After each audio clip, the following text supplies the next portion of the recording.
Bismillahirrahmanirrahim. Assalamualaikum warahmatullahi wabarakatuh.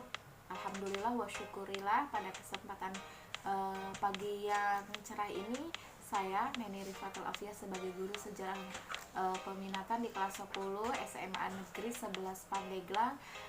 Pada kesempatan ini Ibu akan menjelaskan materi tentang bab selanjutnya di materi sejarah peminatan. Nah, sebelumnya Ibu ucapkan terima kasih kepada anak-anak yang telah meluangkan waktu untuk belajar hari ini, karena ini adalah kewajiban kalian di masa pandemi ini. Jangan lupa di rumahnya jaga kesehatan, patuhi protokol kesehatan, dan terutama kita berdoa supaya pandemi ini segera berlalu dan kita bisa melaksanakan pembelajaran tatap muka sehingga kita bisa belajar secara alami lagi seperti tahun-tahun yang lalu gitu ya. Nah, untuk pembelajaran sejarah, Ibu ingatkan lagi bahwa segala tugas kalian yang dikirim di Telegram itu Ibu rekap.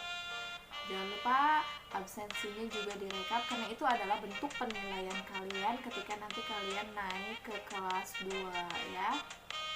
Oke, di kesempatan ini Ibu akan menjelaskan tentang sejarah, yaitu penelitian dan penulisan sejarah, di mana kata dari penelitian sendiri adalah meneliti sesuatu hal yang di masa lampau ya.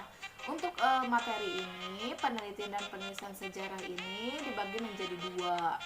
Yang pertama, sumber sejarah. Yang kedua, penelitian sejarah. Nah, pada kesempatan pagi ini, Ibu hanya akan menjelaskan tentang sumber sejarah. Apa sih itu sumber sejarah?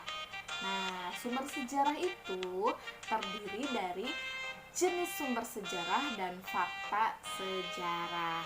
Nah, dari poin-poin sumber sejarah itu akan Ibu jelaskan satu persatu. Next. Yang pertama adalah jenis sumber sejarah. Untuk jenis sumber sejarah ini, dia dikelompokkan juga menjadi beberapa kelompok. Nah, Ibu akan menjelaskan apa sih itu sumber sejarah. Sumber sejarah adalah benda-benda yang dapat digunakan sejarawan dalam rangka meneliti peristiwa sejarah. Bagi sejarawan berarti kita sendiri yang itu ya, yang menelitinya siapa saja. Sumber sejarah dianggap sebagai nyawa. Kenapa nyawa? Karena untuk merinstruksi peristiwa sejarah adalah karena instruksi yang dilakukan sejarawan terhadap sejarah itu sendiri. Nah, sumber sejarah dibedakan menjadi dua jenis. Yang pertama, sumber sejarah berdasarkan bentuknya. Yang kedua, sumber sejarah berdasarkan urutan penyampaiannya. Selanjutnya, sumber sejarah berdasarkan bentuknya juga masih dikelompokkan menjadi beberapa kelompok. Yang pertama, sumber tertulis. Yang kedua, sumber lisan. Yang ketiga, sumber benda. Yang keempat, sumber visual. Yang kelima, sumber audio visual. Nah, dari poin-poin itu Ibu akan jelaskan juga satu persatu. Apa sih itu sumber tertulis? Oke.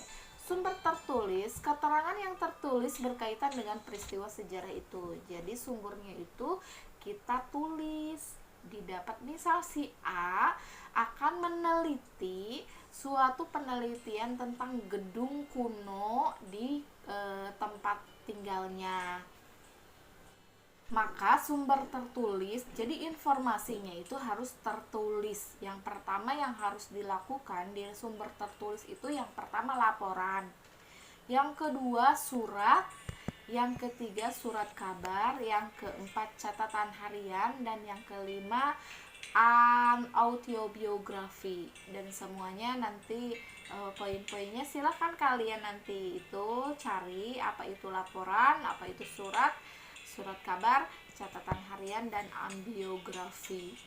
Selanjutnya ada namanya sumber lisan. Jadi kita menelitinya itu tidak dalam bentuk tulisan tapi langsung lisan. yaitu informasi yang disampaikan secara lisan oleh saksi sejarah itu. Kemungkinan pada saat gedung kuno itu dibangun masih ada sumber atau orang yang saksi mata dalam pembangunan bangunan kuno itu, ya seperti itu sumber sejarah. Metode untuk mendapatkan sumber lisan disebut dengan sejarah lisan. Selanjutnya sumber berikutnya yaitu sumber benda. Nah, sumber benda itu yang tadi kita teliti itu, kalau kita teliti bangunan kuno berarti sumber bendanya itu menunjukkan perkembangan kebudayaan dari waktu ke waktu. Sumber benda dapat berupa ada tiga, yaitu bangunan, fosil. Fosil itu seperti apa? Kerangka manusia, terus ya kerangka, dan juga berbentuk patung yang dibuat oleh para sejarah di masa yang lampau, seperti patung-patung. Mungkin kalian menemukan patung apa gitu di tempat kalian yang berdiri kokoh, itu juga termasuk sumber sejarah. Selanjutnya ada sumber visual, ya. Sumber visual itu berupa gambar, ya. Kemungkinan kalau misalnya kalian ke Jakarta, ke Museum Pancasila, kalian akan menemukan gambar-gambar yang telah disimpan. Yaitu termasuk sejarah tapi sumber visual, berbentuknya foto, sketsa, ornamen, dan lukisan, ya. Selanjutnya ada juga sumber audio visual, di mana audio visual itu sumber suara dari gambar serupa. Jadi ada video yang pada waktu itu memvideo sumber sejarah itu, seperti film dokumenter sejarah yang sering diputar kepada bulan September, yaitu biasanya G30 SPKI. Itu dari tahun ke tahun selalu diputar karena itu merupakan sumber sejarah yang berbentuk audio visual. Selanjutnya berita mengenai peristiwa sejarah seperti yang kemarin Ibu tampilkan, itu ada peristiwa tsunami. Itu adalah berita mengenai peristiwa bersejarah. Kenapa bersejarah? Karena di sana pada kejadian itu tsunami-nya itu menghabiskan luluh lantah daerah Aceh. Nah, yang terakhir video dokumentasi yang didokumentasi. Nah, untuk sumber sejarahnya berdasarkan urutan penyampaiannya dibagi menjadi 3. Sumber primer, sumber sekunder, setelah itu ada sumber tersier seperti gambar di belakang, ya. Sumber primer adalah kesaksian langsung para pelaku peristiwa sejarah. Kalau misalnya bangunan kuno di daerah kalian ternyata sumber primernya itu sudah meninggal, berarti dia bukan sumber primer yang didapat, ya. Tapi kalau misalnya kejadian tsunami karena masih pada tahun 2000-an, berarti masih ada saksi mata sejarahnya, itu namanya sumber primer. Sumber sekunder adalah kesaksian dari seseorang yang tidak terlibat langsung dari peristiwa sejarah. Kalau menurut bahasa Jiputma, bahasa Menes, dan bahasa sekitarnya, itu biasanya cenah tehnya, cenah ecek gitulah, dari mulut ke mulut, tapi dia pada saat itu ada gitu pada peristiwa itu.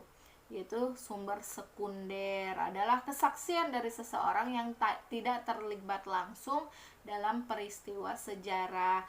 Yang terakhir, sumber tersier berupa buku-buku sejarah disusun berdasarkan laporan penelitian para ahli. Biasanya ditemukan di sekolah-sekolah seperti buku pelajaran sejarah yang mengutip kejadian-kejadian di masa lampau.